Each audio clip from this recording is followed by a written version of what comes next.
Utilicé el dolor. Puede que eso me hiciera mejor hombre. Puse a prueba los límites de este país, lo sabía, y creo... No soy masoquista. Soy un buscador de la verdad. Así nací.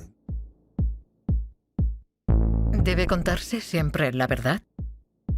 Oliver Stone respondió a esta pregunta. Lo hizo a través de sus películas. Buscó la verdad sobre su país como una obsesión. Al dimitir... Guerra, violencia, mentiras de los medios y de los políticos. Reabrió las heridas con cada uno de sus trabajos, lanzando mensajes a su público. O más bien, el mismo mensaje una y otra vez. Amo a Estados Unidos, pero nos han mentido.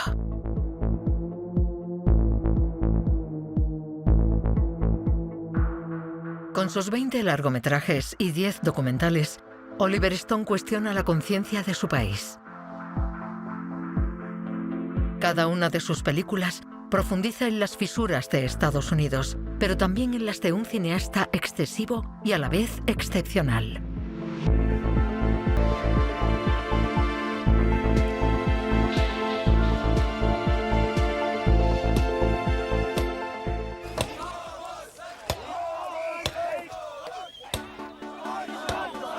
Noviembre de 1989. La caída del muro de Berlín. El fin de la Guerra Fría.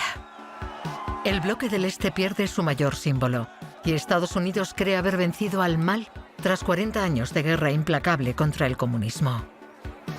Estados Unidos, no solo una nación, sino una idea viva en la mente de todo el mundo. A medida que este nuevo mundo toma forma, Estados Unidos se sitúa en el centro de un círculo de libertad cada vez mayor. Ayuda económica, guerras, golpes de Estado. Para Estados Unidos, esa libertad merecía alcanzarse a cualquier precio. Mientras el país celebra sus propios logros, emergen voces disidentes. Una de ellas procede de su fábrica de sueños.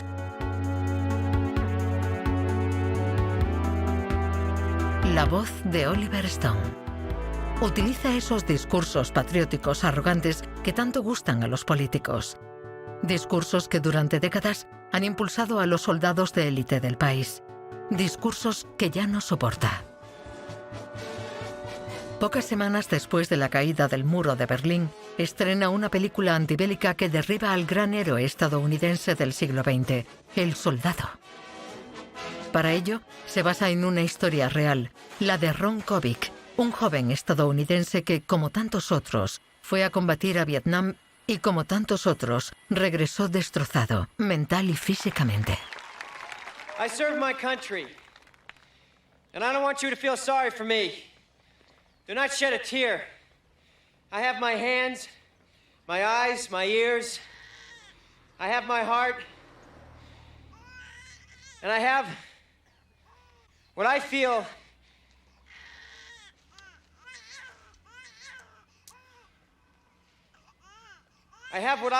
is an unquenchable. Justo cuando Estados Unidos se siente el héroe conquistador, Stone les recuerda el precio que tuvieron que pagar y la responsabilidad que debe asumir cada ciudadano. Es muy evidente que la guerra de Vietnam y el legado que esa guerra dejó en la historia de Estados Unidos y del imperio norteamericano representan una derrota tremenda. Es una historia de pérdida y deshonor. Y en ese contexto, convirtieron a los veteranos de Vietnam en chivos expiatorios. Sintieron un enorme enfado por el trato recibido. Se convirtieron en iconos de una traición, la traición del mismo gobierno que los envió a una misión de la Guerra Fría, sin importar si vivían o morían. Y esa es la historia que Stone cuenta en Nacido el 4 de julio. Oliver Stone golpea con fuerza. Tiene la brillante idea de contratar a Tom Cruise para un papel contrario a su registro habitual. Eso hace que la caída de su personaje, Ron Kovic, resulte aún más dolorosa. Nacido el 4 de julio generó mucha controversia. La historia de Kovic desató un gran debate. Decían, Kovic Se lamenta porque está en silla de ruedas. Es un quejica. No se comporta como un hombre. Acusaciones de ese tipo. La interpretación de Tom Cruise resuena con la verdad de Kovic, sacando a la superficie aspectos que el Estados Unidos de 1989 habría preferido mantener ocultos. Go fight! Go kill! Sergeant man, Marine car! Yeah, it's car left! Car left! Car left! You know, it's all a lie, look. It's just a bunch of money. Lie! Contad la verdad. Una verdad que contradice el glorioso relato nacional. Parad el bombardeo. Parad el bombardeo. Una verdad que el propio Ron Kovic intentó expresar durante la Convención Republicana de 1972. Ron Kovic contaba su historia tal cual, y yo creía en ella. Decía que había disparado contra uno de los suyos, eso causó problemas. Eso no se puede decir en Estados Unidos. En Vietnam, el 20% de los muertos o heridos fueron por fuego amigo, procedente de nuestros propios soldados, disparando a ciegas. El Pentágono no quería decir a los padres: un estadounidense ha matado a su hijo. God, this is very difficult for me to say. We don't have to hear this, Ron. But Mr. Wilson, I think I was the one that killed your son that night. I was the one. I was the one.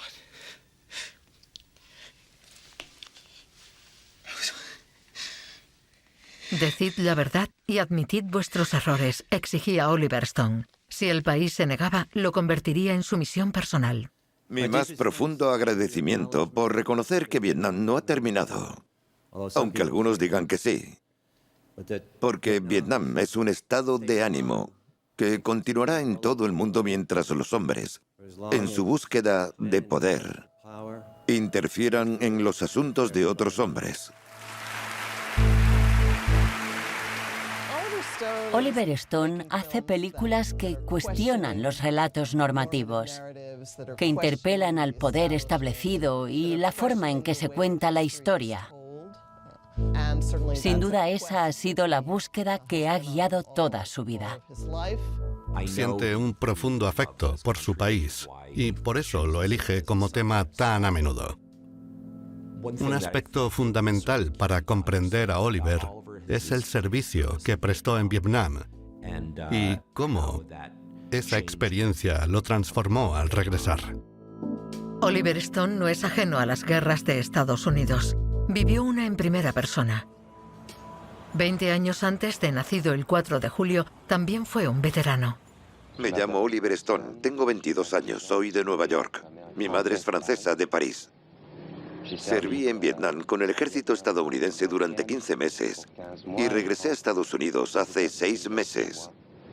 Soy estudiante en Nueva York. Vivíamos como bárbaros allí y aquello me cambió como a muchos chicos. Hay muchas drogas allí, fumamos mucho. Todos los días, en combate y fuera de combate. Fue una vida llena de peligro. Una vida romántica, en cierto modo. Aquí vuelvo a la vida de casita pequeña y problemas pequeños.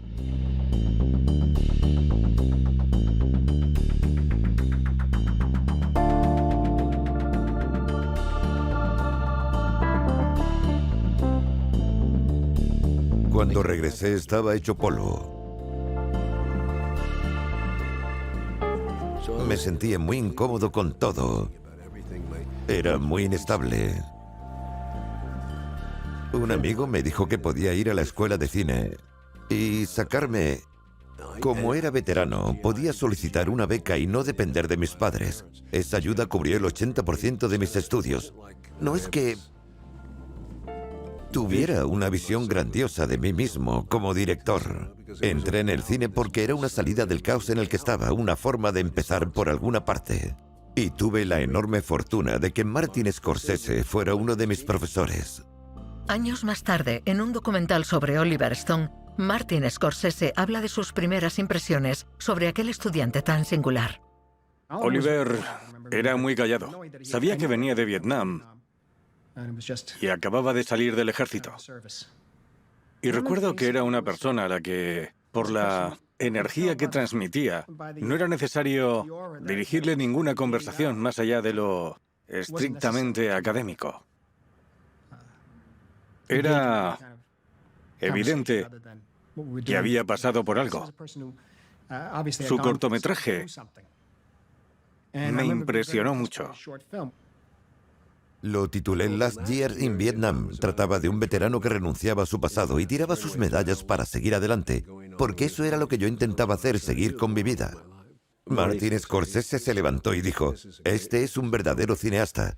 Aquello reforzó mi confianza. Me hizo ver que tenía otra capacidad, que podía contar una historia. Este veterano errante de Last Year in Vietnam marca profundamente a Scorsese. En 1992 recordó las palabras que ayudaron a impulsar la carrera de Oliver Stone. Le puse un sobresaliente por la emoción de su trabajo y también por la tragedia, la sensación de tragedia que tuve al verlo. Era algo que yo no podía entender. No era mi mundo, no formaba parte de mi vida. No había estado en el ejército. Yo no estuve allí. Martin Scorsese subraya uno de los grandes males de aquella época: la enorme brecha entre quienes combatieron en Vietnam y quienes no lo habían hecho. Oliver Stone nunca estuvo destinado a combatir. Hijo único, llamado a formar parte de la élite, creció en una burbuja protectora junto a su madre, ama de casa, y su padre, agente de bolsa en Wall Street. Me alisté. Me ofrecí voluntario. Dije, quiero entrar en la infantería y quiero ir a Vietnam. Enviadme a Vietnam. Era lo que quería, insistí mucho y me alisté por mi cuenta. No se lo dije a mis padres, simplemente lo hice. Lo veía casi como un rito. Pensaba en Hemingway y en tantos otros ejemplos. O decidía ser valiente, o era simplemente un hombre que, como muchos otros, buscaba una prórroga para no ir. Su visión romántica se desvaneció rápidamente al enfrentarse a la realidad de la guerra. Esa experiencia se transformaría años después en su primera gran superproducción. Charlie Sheen lo interpreta él mismo como soldado de infantería y los diálogos son claramente autobiográficos. How in the fuck you get here anyway? Hey, you look educated. I volunteered for it. You do what? I volunteered. I dropped out of college and told them I wanted the infantry, combat in Vietnam. You volunteered for this shit, man? Believe that? Fui algo ingenuo. Pensaba que los de Estados Unidos éramos los buenos y creía que nuestras intenciones eran buenas. En aquel momento no profundicé más. You was a crazy fucker. Giving up college? Didn't make much sense. I wasn't learning anything. I figured why should just the poor kids go off to war and the rich kids always get away with it? Oh, I see. What we got here is a crusader. Y una vez que entras en toda esa historia, tu perspectiva cambia. No éramos bienvenidos, para nada.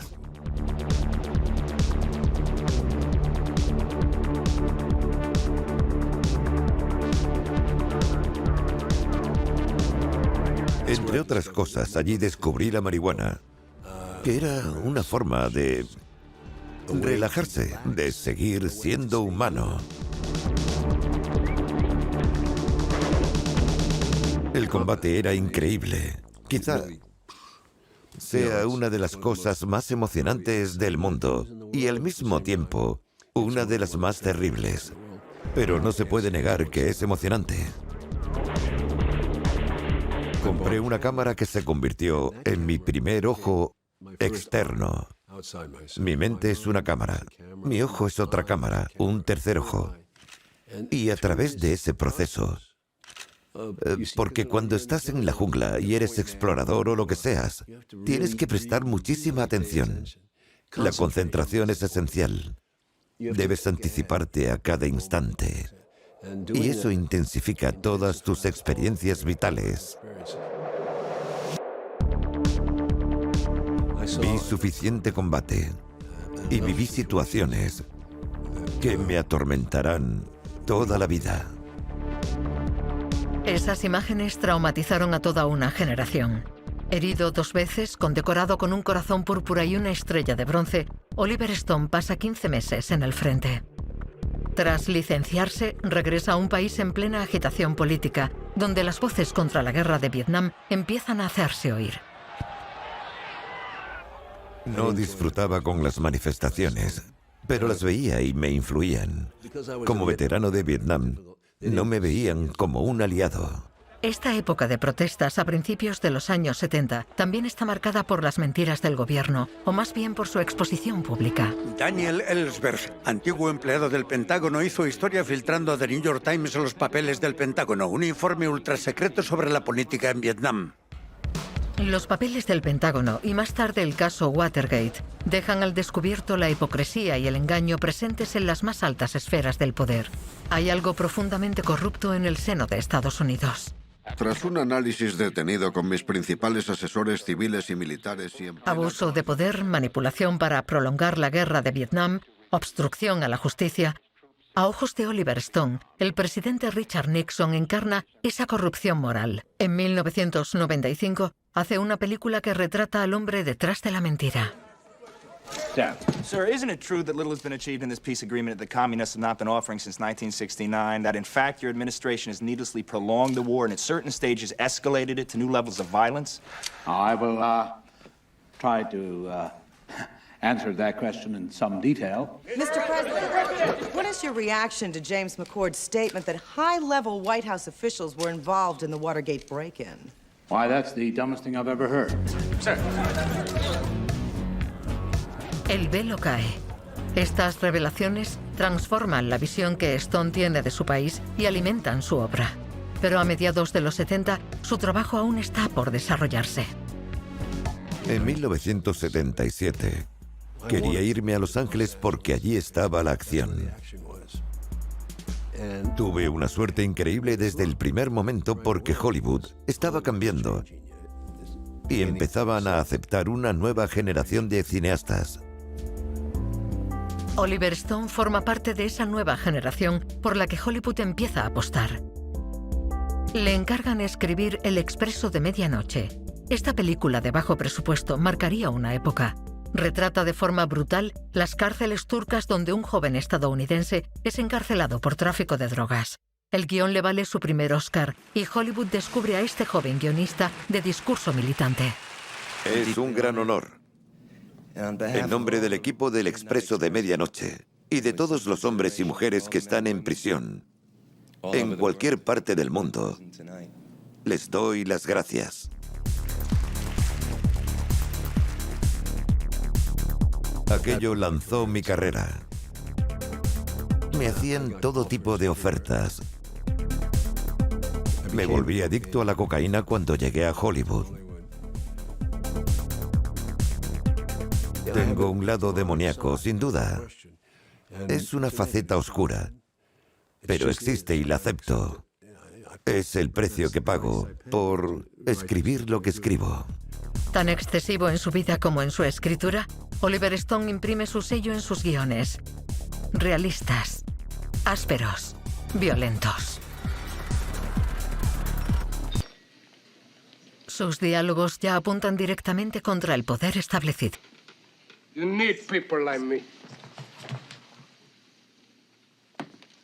Cuando el dinero lo dominaba todo, como distracción frente a las derrotas y escándalos de los años 70. Solo un hombre tiene la experiencia que necesitamos. Ronald Reagan para presidente. Devolvamos la grandeza a Estados Unidos. Me estaba volviendo más progresista, pero no lo veía de ese modo. Voté a Reagan en 1980. Era el amanecer de Estados Unidos. Un hombre optimista, muy optimista. Contaba chistes. Era agradable, atractivo. A mi madre le fascinaba. Era una auténtica estrella de cine. Me resultaba fascinante, pero para su segundo mandato, en 1984, ya no pensaba lo mismo. Veía el daño. Había estado en El Salvador, Honduras, Nicaragua, Guatemala, y comprendía que Reagan estaba exportando la misma basura de siempre. Reagan apoyaba el régimen autoritario salvadoreño, que desde 1980 libraba una guerra brutal contra los grupos rebeldes. Para Oliver Stone, aquella masacre era otro Vietnam. En pocos meses escribe el guión de Salvador. Esta vez, decide dirigirlo él mismo. A mediados de los 80, la película impulsa su notoriedad como director.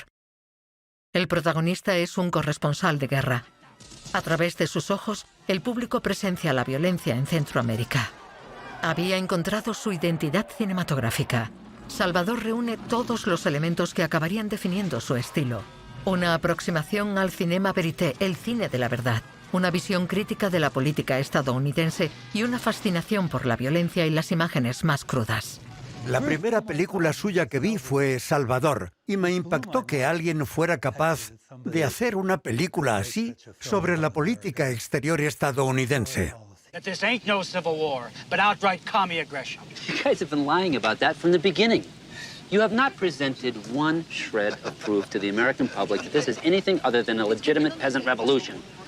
So please don't start telling me about the sanctity of military intelligence. Not after Chile, not after Vietnam. I was there, remember? Es muy crítica con la política tradicional estadounidense en Centroamérica, en Sudamérica y también al otro lado del mundo. Logra plasmar la realidad histórica en la pantalla. Sus películas abren una puerta al pasado. Oliver Stone ofrece una verdad que no deja a nadie indiferente. Quiere que Estados Unidos sepa lo que sucede, y nada va a detenerlo. Apenas termina Salvador, vuela a Filipinas para rodar una película impactante que lleva pensando 15 años. Un proyecto sobre su propia guerra, Platoon, concebida con un único objetivo, el realismo. Quería que los chicos fueran jóvenes. Intenté elegir actores lo más jóvenes posible. Y también quería que estuvieran agotados. Cuando empezáramos a rodar, quería verlos muertos de cansancio. Así que los metimos en la selva durante 2 semanas seguidas, día y noche. Cuando llegó el primer día de rodaje, se caían de sueño. Pero eso era bueno, daba el aspecto que buscaba. Naturalmente era ilegal. Y allí en Filipinas me salté todas las normas. El sindicato de actores exige 12 horas de trabajo y 12 de descanso. Pero no quería hacer la película de ese modo. Oliver redujo la mentira a su esencia. Lo que hizo fue dar un salto de una forma realmente brillante hacia un método de interpretación propio de Stanislavski, en el que no hacía falta forzar nada. Yo era el sargento O'Neill. Ante la cámara, Oliver no busca comodidad, quiere algo vivo. Y si algo no está vivo, lo fuerza. Lo pincha como un dentista que presiona un nervio. Quiere vida. De lo contrario, ¿para qué hacerlo? Y lo entiendo. Coincido con él.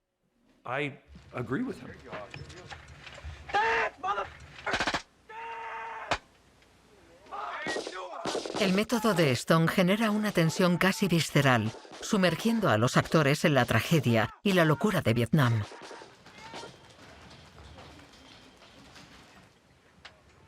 Conoce el guión mejor que nadie. Sabe mejor que nadie lo que estamos haciendo. Y creativamente es como un caballo de carreras. Avanza con anteojeras, completamente centrado en su visión artística. Tu trabajo es encajar en esa visión. Si intentas trabajar fuera de ella, estás jodido.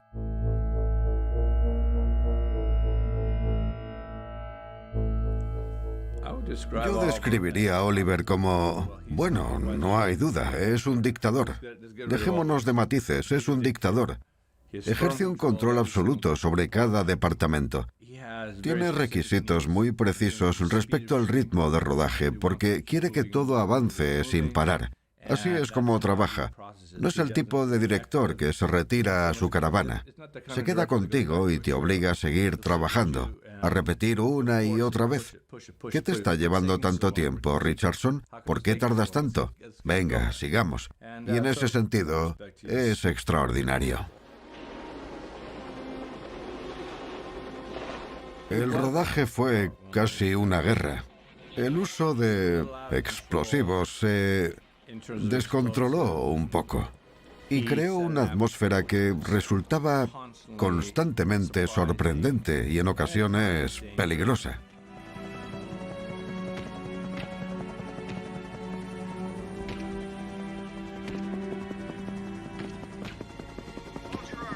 Creo que Platoon fue la primera película capaz de transmitir realmente lo que vivía el soldado raso, el combatiente medio en Vietnam y cuál era su actitud ante la guerra.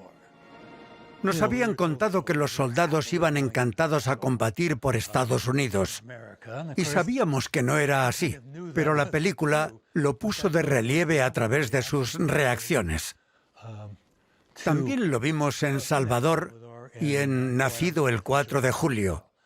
Eran imágenes sobrecogedoras, pero también muy reveladoras. En 1986, las imágenes de guerra se seguían edulcorando y pasando por el filtro de Hollywood. Top Gun arrasaba en taquilla. Su romance patriótico que glorificaba a la Marina estadounidense, protagonizado por Tom Cruise. Y sin embargo, cuando se estrena Platoon con su pequeño presupuesto y su mensaje militante... Platoon logra la mejor recaudación por sala de todas las películas proyectadas en Estados Unidos. La revista Time incluso le ha dedicado su portada. Algo excepcional para una película. La influyente publicación explica: Platoon estalla en la conciencia estadounidense como una bomba de fragmentación. Veía a hombres salir del cine llorando, uno tras otro, con la cabeza inclinada, muy callados, muy serios. Fue entonces cuando me di cuenta de que era realmente buena. No imaginaba hasta dónde llegaría su éxito, pero fue la primera vez que reconocí la genialidad de lo que había conseguido. La ganadora es Platoon. Platoon. Platoon. ¡Platoon! Con una larga lista de premios, incluidos 4 Oscar y más de 150 millones de dólares en taquilla, Platoon es un éxito apabullante. Oliver Stone puede continuar su labor de deconstrucción de los mitos estadounidenses. Tras mostrar la fealdad de la guerra, aborda otro gran valor estadounidense: el dinero. Elige como escenario Wall Street, un lugar que conoce bien. Su padre había trabajado allí toda su vida y llegó a soñar con que Oliver siguiera sus pasos. Pero Wall Street ya no es lo que era. En la época de mi padre, Wall Street era el motor de nuestra democracia, lo que impulsaba nuestro capitalismo. Ahora es un juego sin reglas. El peor elemento de nuestra sociedad es la clase parásita. Los propietarios, la gente que no produce nada. Los que solo tienen acciones, bonos, casas y especulan. No hacen nada. Solo comercian con lo que poseen. I create nothing. I own. We make the rules, pal. The news, war, peace, famine, upheaval, the price of a paperclip. We pick that rabbit out of the hat while everybody sits out there wondering how the hell we did it. Now, you're not naive enough to think we're living in a democracy, are you, buddy? It's the free market. And you're part of it. Combinando una potente puesta en escena con diálogos incisivos, Oliver Stone lanza un golpe directo al corazón de la matriz capitalista. Tras los horrores de la guerra, quiere revelar la cara oculta de otra carnicería, la que se lleva a cabo cada día en las altas finanzas.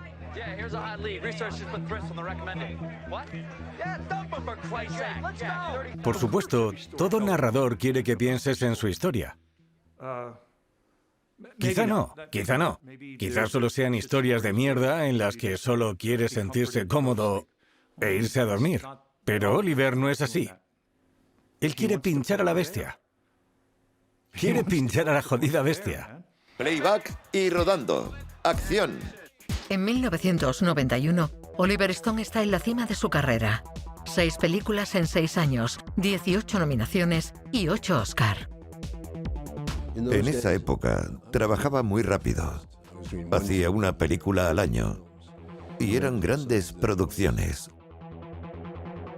Cuando te pones de moda en Hollywood, para mí eran experiencias nuevas. Estaba haciendo películas muy caras.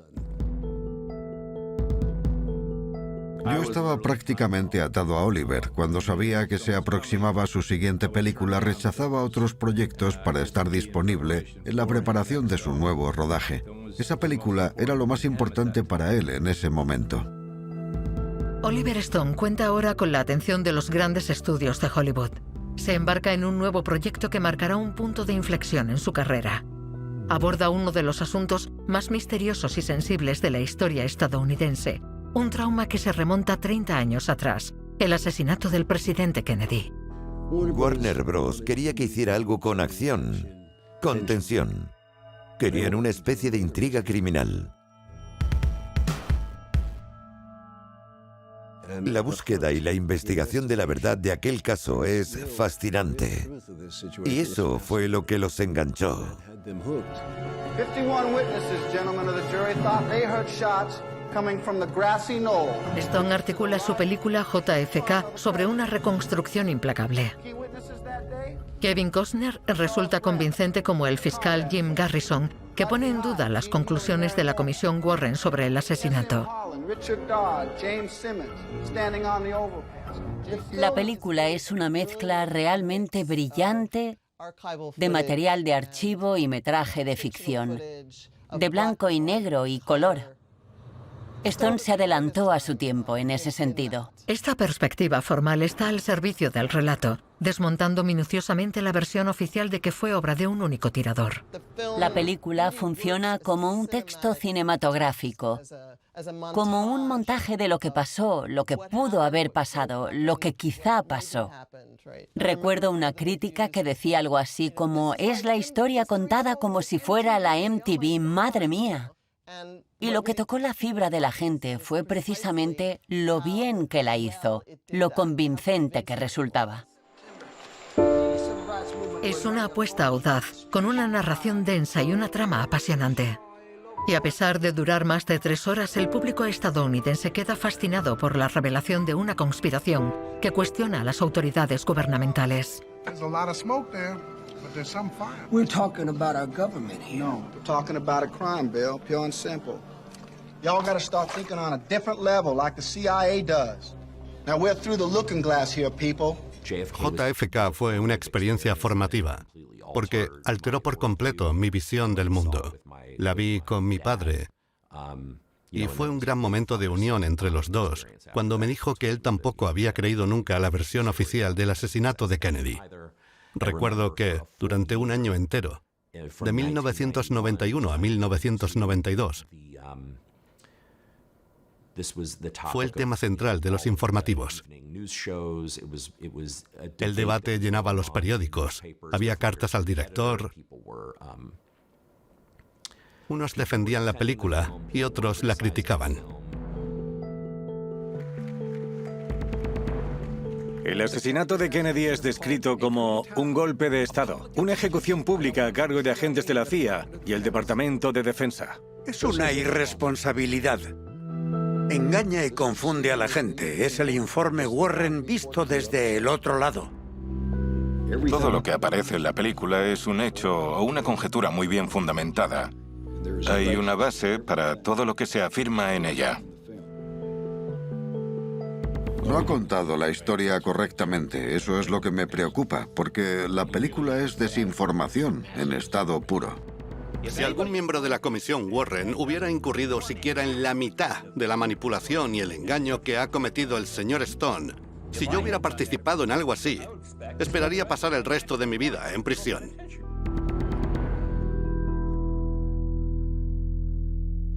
Cuando se adentra en la historia de JFK, se le percibe como un intruso.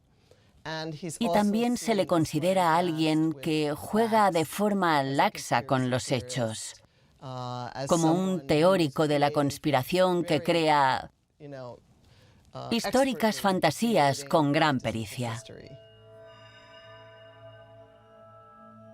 Pero la razón por la que se atacó tanto la película fue que, de forma implícita o explícita, cuestiona el relato construido por las élites. No solo el de la comisión Warren, sino el de todo un abanico de políticos y periodistas en torno a la figura de Kennedy. Uno se pregunta quién podría hacer algo así.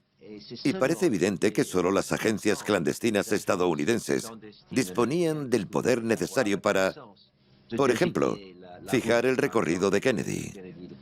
La CIA o quizá alguna agencia militar. El gobierno nunca ha desclasificado los expedientes de las operaciones encubiertas. Por tanto, no podemos saberlo todo.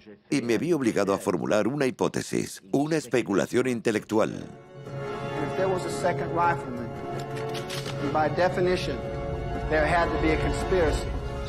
Me planté allí como un joven idealista, delante de todas aquellas cámaras de televisión, para intentar defender la idea de que Kennedy había sido asesinado por nuestro propio gobierno. Ahora lo pienso y me parece una locura, porque es muy difícil decir algo así en este país. No puedes culpar al gobierno por algo así. Destruye el mito fundacional de Estados Unidos. Oliver Stone acaba haciendo historia. JFK alimenta el creciente escepticismo público hacia el gobierno estadounidense. Esa falta de confianza obliga a las autoridades a reaccionar tras décadas de inacción. Se crea una comisión del Congreso para decidir si deben hacerse públicos determinados elementos confidenciales de la investigación. En marzo de 1992, 4 meses después del estreno de JFK, la comisión interroga a Oliver Stone. Al principio, la mayoría de los estadounidenses no creyeron ni apoyaron el veredicto de la Comisión Warren, y ahora, según los últimos sondeos de opinión, 3 de cada 4 piensan que hubo algún tipo de conspiración. Secretaria, lea el título. Proyecto de ley destinado a garantizar la divulgación de los documentos relacionados con el asesinato del presidente John F. Kennedy. En octubre de ese mismo año, se aprueba una ley que permite la desclasificación de millones de archivos. Más allá de los debates y las controversias, quizá la verdadera base del sueño de Oliver Stone sea la idea de crear una forma de arte capaz de influir en el mundo real.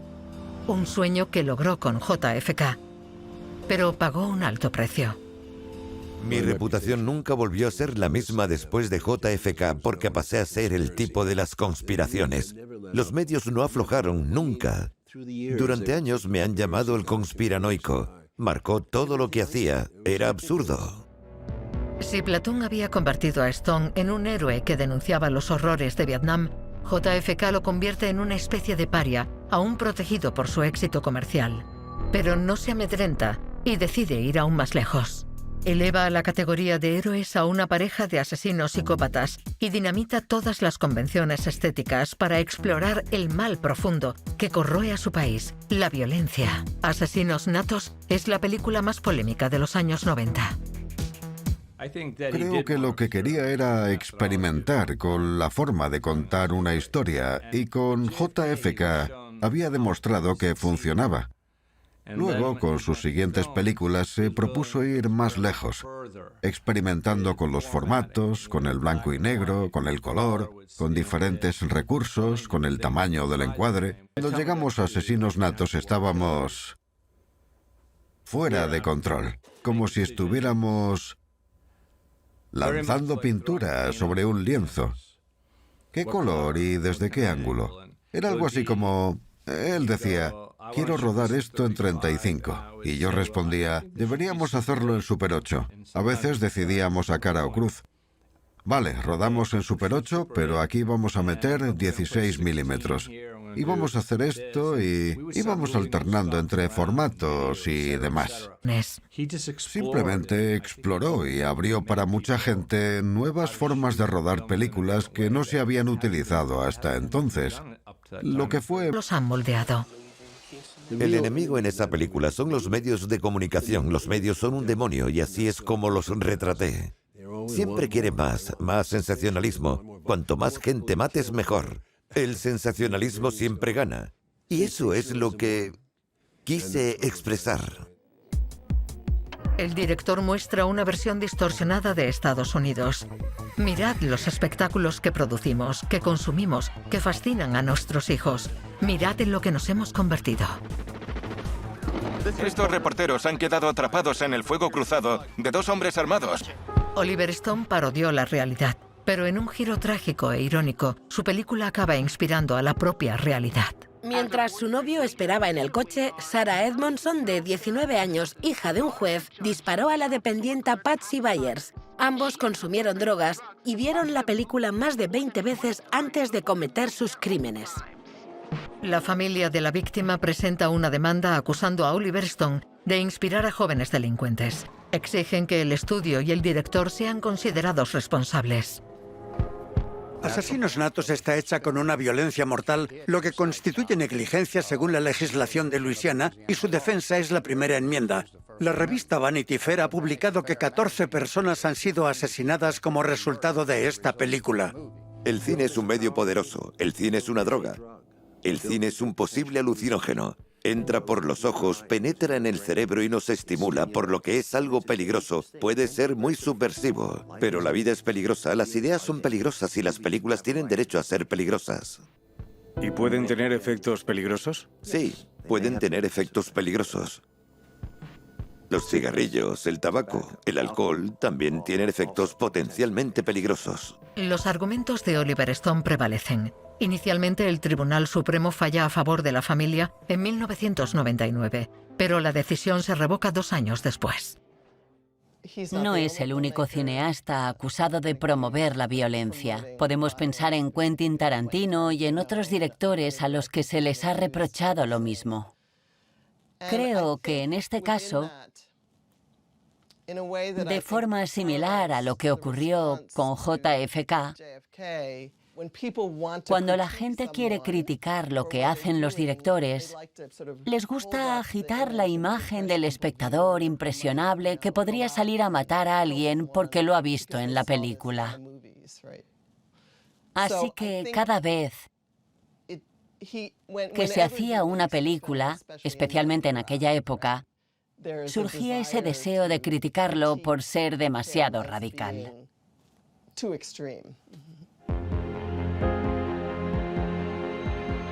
Aunque algunos critican su radicalidad, Oliver Stone la ha convertido en su sello distintivo. La proclama y la cultiva en todas sus películas, tanto como productor como director. Pero el nuevo siglo marcaría un punto de inflexión para Stone y para Estados Unidos.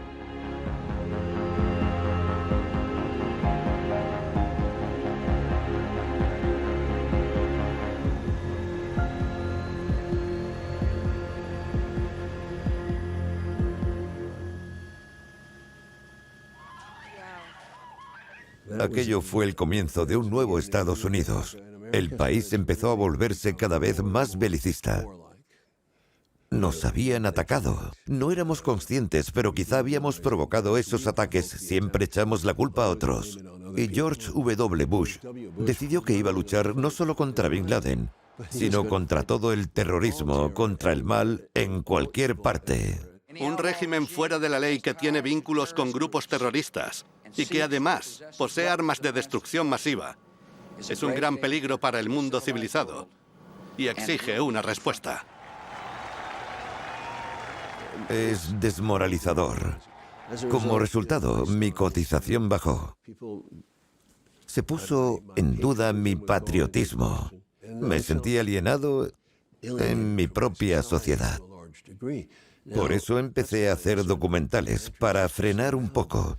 Pero mis documentales eran todos muy duros. Hice 3 películas con Castro. Hice al sur de la frontera. Viajé a Palestina y entrevisté a Arafat y a Netanyahu. Hacía cosas que me importaban. Los documentales de Oliver Stone tienen menos éxito que sus ficciones. También llegan a un público más reducido, pero los medios lo acusan de ser abiertamente antiestadounidense, como ocurrió en la CNN en 2010, con motivo del estreno de su película sobre el presidente venezolano Hugo Chávez. No entiendo por qué Oliver Stone, que vive en un país con libertad de expresión, se dedica a hacer documentales que glorifican a personas como Hugo Chávez. Él no defiende al pueblo de Venezuela, manipula al pueblo de Venezuela. Estoy impactado y preocupado de que se haya hecho esta película y otras en las que Oliver Stone intenta glorificar a personas que querrían cambiar por completo nuestro modo de vida. No modifiqué mi estilo. Seguí adelante con el documental contando la verdad lo mejor que pude. Pero me llevé muchos golpes por ello. Ya no podía aparecer en programas de televisión, no me invitaban a la televisión pública. Era absurdo, porque también hay que escuchar a quienes no están de acuerdo. Y entonces me embarqué en el que posiblemente sea el documental más difícil que he hecho.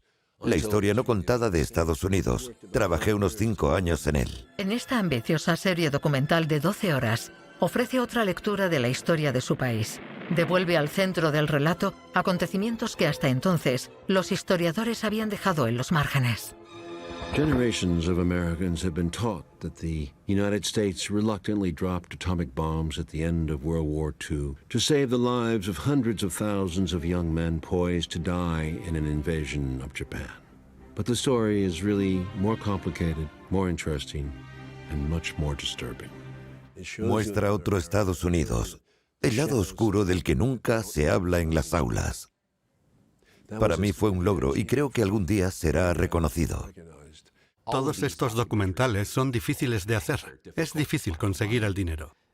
Y cuando por fin lo consigues, es muy difícil venderlos. No sé por qué cuesta tanto, pero son importantes. Y siempre merece la pena cuando logran causar impacto. Me mantuve firme. Seguí haciendo documentales. Continué con la historia no contada de Estados Unidos y después fui a ver a Putin. Porque quería que el pueblo estadounidense supiera quiénes eran los rusos y qué pensaban. Pero no me hicieron caso. Mirar a aquellos a quienes Estados Unidos ha demonizado es otra forma de abordar la cuestión de Estados Unidos.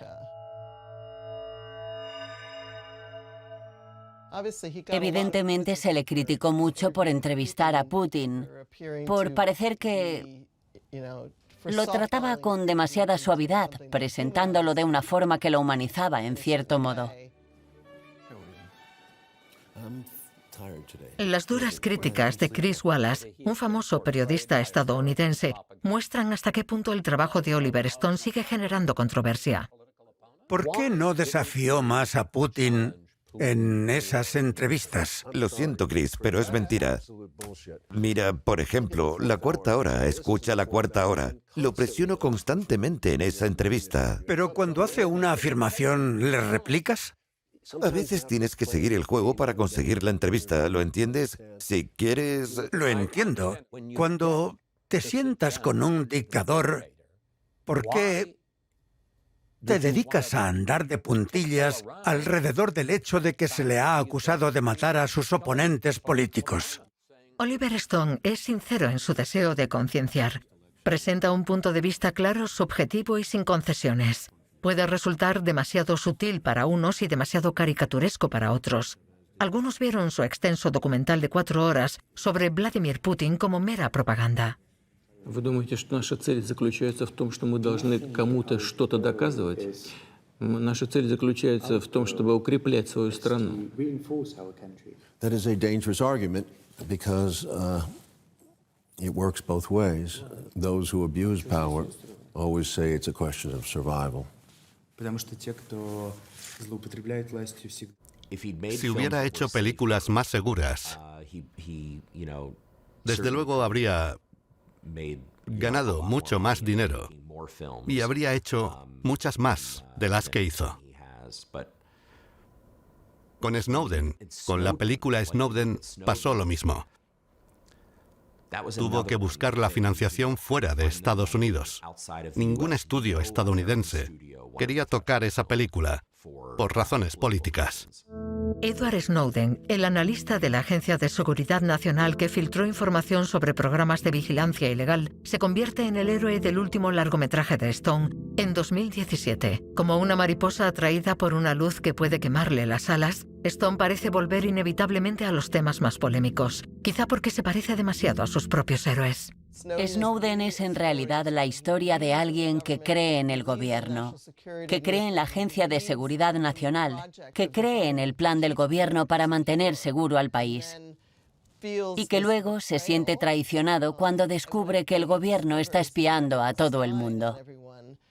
Y él mismo se convierte en un objeto de traición. Así que en muchos sentidos, La historia de Snowden sigue la carrera del propio Stone. La del hombre inocente que es traicionado y que se convierte en un portador de la verdad. Aún estoy aquí en la Tierra. Me queda poco tiempo, así que ¿por qué no dejar huella y decir lo que realmente pienso? Al menos sabrán que estuve aquí. Hay una huella y quizá perdure y se recuerde alguna de estas películas. Pero al menos siempre he hecho lo que he querido hacer. No he perdido el tiempo haciendo películas que no me interesaban.